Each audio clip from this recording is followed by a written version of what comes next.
आपकी सबसे बड़ी प्रॉब्लम रहती है कि किचन वेस्ट को हम यूज़ कैसे करें। ठीक है, जैसे आप यहाँ पे देख रहे हो, यहाँ पे केले के छिलके भी हैं, प्याज के छिलके भी हैं, गोभी के डंठल हो गए, ये एप्पल खाया था तो एप्पल का भी मैंने इसमें डाल दिया, और प्याज के देख लो, लहसुन वगैरह सब चीज़ मैंने इसके अंदर डाल की। ये देखो प्याज है, ये गंठल होते हैं गोभी के। तो इसको आपने ऐसे कैसे नहीं डालना, क्योंकि इसको कंपोस्ट होने में काफ़ी टाइम लग जाएगा। इससे आपको फ़ायदा भी बताऊंगा मैं, क्या फ़ायदा है। आप इधर देख रहे हो मेरा सारा किचन वेस्ट है इसके अंदर। ठीक है, कीड़ियाँ वगैरह भी है, कीड़ियाँ नुकसान इतना नहीं करती प्लांट को। ये आलू के छिलके हो गए जो उबले हुए आलू के थे, तो प्याज हो गया, इधर केले का डंठल हो गया। की हेल्थ देख सकते हो दोस्तों, कितनी ज़बरदस्त हेल्थ है। कोई भी आपको कहीं पर भी कोई डिजीज़ वगैरह नहीं देखने को मिलेगी। और ये देखो 2, और इधर देखोगे तो आप 3।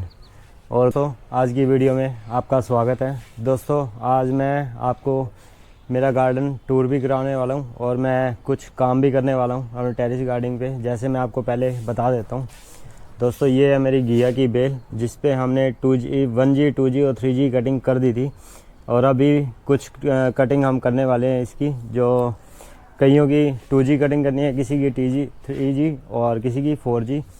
और उसके बाद आप देखोगे दोस्तों, यहाँ पे पड़ा हमारा किचन वेस्ट। आपकी सबसे बड़ी प्रॉब्लम रहती है कि किचन वेस्ट को हम यूज़ कैसे करें, और ये पत्ते वगैरह पड़े हैं। ठीक है, तो आज मैं आपको बताने वाला हूँ कि किचन वेस्ट भी आप कैसे यूज़ कर सकते हो बिना इसको कंपोस्ट किए हुए।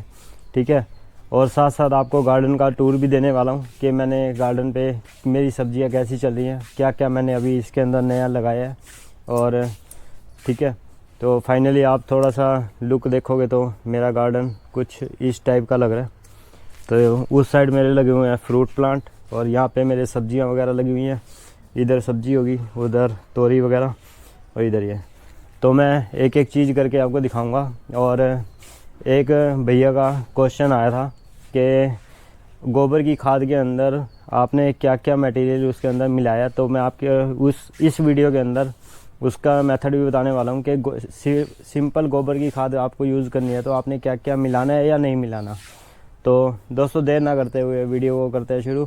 अभी तक दोस्तों आप मेरे चैनल पे नए आए हो तो चैनल को लाइक शेयर एंड सब्सक्राइब करके जरूर जाना। अभी मैं आपको अपडेट दे देता हूँ थोड़ी सी। अभी मुझे 2 महीने हो चुके हैं और मेरा गार्डन कुछ इस टाइप का अभी बन चुका है और धीरे धीरे ग्रोथ कर रहा है गार्डन। तो दोस्तों चलो शुरू करते हैं वीडियो को देर ना करते हुए। चैनल को सब्सक्राइब जरूर कर देना है यार, सिर्फ 100 सब्सक्राइबर चाहिए 1000 में। आपका बहुत बहुत धन्यवाद और दिल से शुक्रिया कि आपने यार 900 सब्सक्राइबर सिर्फ 2 महीने में मेरे कवर कर दिए, और वॉच टाइम भी मेरा कंप्लीट हो चुका है।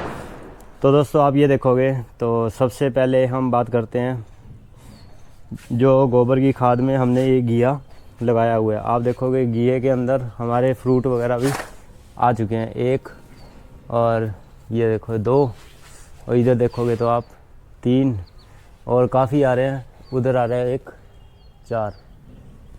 तो काफ़ी फ्रूट भी आ रहे हैं सिर्फ गोबर की पावर के अंदर, यानी कि हमने भी इसके अंदर कोई भी मटेरियल नहीं मिलाया। तो मैं आपको समझाता हूँ डिटेल में। तो दोस्तों जिस टाइम आप जब भी गोबर का इस्तेमाल करते हो, तो मैंने इसको पहले प्रोसेस किया था गोबर को 9 दिन का। ठीक है, जिससे मेरे को एक पेस्टिसाइड भी मिल गया था। और आपको मैं दिखाऊं तो यहाँ पे गोबर मेरा पड़ा है, और ये पेस्टिसाइड हमारा बन के रेडी हो चुका था इसी गोबर की वजह से। तो और मैं इसका रेगुलर हर 2-3 दिन के अंदर इसका इस्तेमाल करता हूँ। और आप प्लांट की हेल्थ देख सकते हो दोस्तों, कितनी ज़बरदस्त हेल्थ है। कोई भी आपको कहीं पर भी कोई डिजीज़ वगैरह नहीं देखने को मिलेगी। तो बात करते हैं दोस्तों, गोबर के अंदर आपको कुछ भी नहीं मिलाना, सिर्फ हम कच्चा गोबर ही इस्तेमाल करते हैं। और भी काफ़ी प्लांट्स दिखाऊंगा जी जो मैंने गोबर के अंदर लगाए हुए हैं। जैसे ये गांठें वगैरह बन जाती है तो इनको आप तोड़ते रहो ताकि ये महीन बन जाए। तो आपको कुछ भी नहीं मिलाना दोस्तों इसके अंदर, कुछ भी। सिर्फ मैंने इसके अंदर थोड़ी सी नीम की खली ज़रूर मिलाई थी ताकि कोई फंगस वगैरह या बैक्टीरिया इसके अंदर ग्रो ना करे। और इसके अंदर थोड़ी सी मिलाई थी दोस्तों मैंने सरसों की खली। तो आज हम सरसों की खली भी देंगे और आपको मैं दिखाऊंगा, समझाऊंगा कि सरसों की खली आपको किस तरीके से प्लांटों के अंदर देनी है। ठीक है दोस्तों, तो ये तो था गोबर का आपने यूज़ कैसे करना है। तो इधर देखोगे तो हमारी बेल काफ़ी लंबी हो चुकी है। हमने जो पीछे वीडियो में प्रूनिंग की थी वो इस बेल की और इस बेल की थी प्रूनिंग, जो हमने फर्स्ट कटिंग कर दी थी।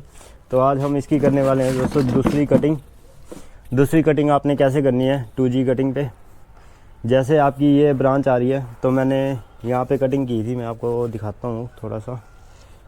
इस साइड में ही करी थी। तो यहाँ पे जो ये सेकंड ब्रांच आ रही है तो आपने इसको क्या करना है दोस्तों, यहाँ पे ये इसको पिंच कर देना है इस तरह से, सिर्फ आपने और कुछ भी नहीं करना। ये पिंच कर दिया और ये जो इसकी यहाँ पे आ रही है तो इसको भी हम यहाँ से पिंच कर देंगे। तो ये मैंने पिंच कर दिया। अब ये जो ग्रोथ लेगा दोस्तों, यहाँ से जो फुटाव निकलेंगे साइड ब्रांच से, वो वहाँ से फुटाव निकलने शुरू हो जाएंगे। तो दोस्तों अभी ये देखोगे तो मेरा गोल गिया लगा हुआ है। ये मैंने एक बार भी प्रूनिंग इसकी नहीं की है, तो आज मैं इसकी फर्स्ट प्रूनिंग करने वाला हूँ। तो मैं यहाँ से पकड़ूँगा और इसको यहाँ से पिंच कर दूँगा। तो आप देख लो मैंने ये पिंच कर दिया, जो कि मेरे गिया की बेल है, गोल गिया लगा हुआ है यहाँ पे। तो इसकी कर दी मैंने और इसकी भी मैं कर दूँगा। तो यहाँ से आप ये पकड़ोगे और इसको यहाँ से ऐसे पिंच कर दोगे। तो इस तरीके से आप इसको पिंच कर दो। अब इसके ये जो फुटाव निकलेंगे ये आगे बढ़ेंगे और इसके ऊपर फ्लावरिंग बहुत ज़बरदस्त वाली आने वाली है। और इधर देखोगे तो दोस्तों मेरा पेठा लगा हुआ है, येलो पेठा जिसको कहते हैं। और यहाँ पे देखोगे फ्लावरिंग देखो दोस्तों मेरी भर भर के आ रही है।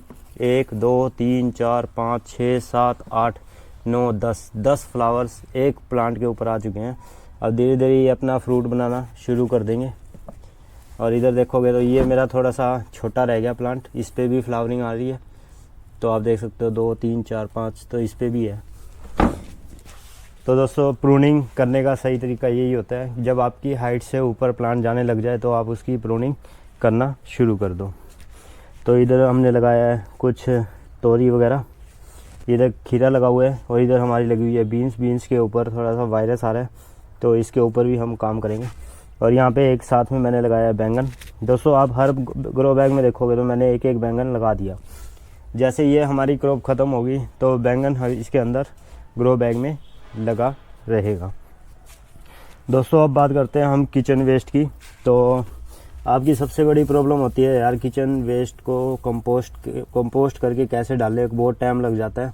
तो आज मैं आपको बहुत ही सिंपल तरीका बताने वाला हूँ, मेथड। आपने क्या करना है कि आपका जो भी किचन वेस्ट है आपको वो लेना है और उसको एक बार धूप में एक दिन के लिए आपको उसको धूप में सुखा देना है। और जैसे ये गंठल होते हैं गोभी के, तो इसको आपने ऐसे कैसे नहीं डालना, क्योंकि इसको कंपोस्ट होने में काफ़ी टाइम लग जाएगा। इसको आपने क्या करना है, ये छोटे छोटे महीन टुकड़ों के अंदर काट देना है। ठीक है दोस्तों। तो मैं साथ साथ आपको ये भी बताऊंगा कि मैं अपने इसका किचन वेस्ट का कैसे इस्तेमाल करता हूँ। तो जैसे मैंने अभी ये लिया, अब इसको मैं क्या करूँगा, इसके अंदर डाल दूँगा, सिर्फ और कुछ भी नहीं करने वाला। ठीक है। जैसे आप यहाँ पे देख रहे हो, यहाँ पे केले के छिलके भी हैं, प्याज के छिलके भी हैं, गोभी के डंठल हो गए, ये एप्पल खाया था तो एप्पल का भी मैंने इसमें डाल दिया। और प्याज के देख लो, लहसुन वगैरह सब चीज़ मैंने इसके अंदर डाल के, ये देखो प्याज है। तो जो भी आपको मटेरियल मिले उसको एक दिन धूप ज़रूर लगा लेना। अगर आप धूप नहीं लगाओगे तो दोस्तों उसके अंदर फंगस पैदा होने लग जाएगी। तो एक दिन धूप लगा के उसके बाद आप इसके अंदर डाल के उसको छोड़ दो। ठीक है। ये धीरे धीरे ऑटोमेटिक अपनी खाद के अंदर तैयार हो जाएगी इसी के अंदर ही। तो ये तो मैं इसी तरह इस्तेमाल करता हूँ। जैसे आप यहाँ पे देख रहे हो, इससे आपको फ़ायदा भी बताऊँगा मैं, क्या फ़ायदा है। आप इधर देख रहे हो मेरा सारा किचन वेस्ट है इसके अंदर। ठीक है। कीड़ियाँ वगैरह भी, कीड़ियाँ नुकसान इतना नहीं करती प्लांट को। ये आलू के छिलके हो गए जो उबले हुए आलू के थे, तो प्याज हो गया, इधर केले का डंठल हो गया। तो मैं सारी चीज़ें इसके अंदर, जैसे सूखे पत्ते वगैरह हो गए, ये देखो, तो मैं इसी में डाल देता हूँ। अब इसकी फ़ायदा इसका मैं दिखाता हूँ दोस्तों।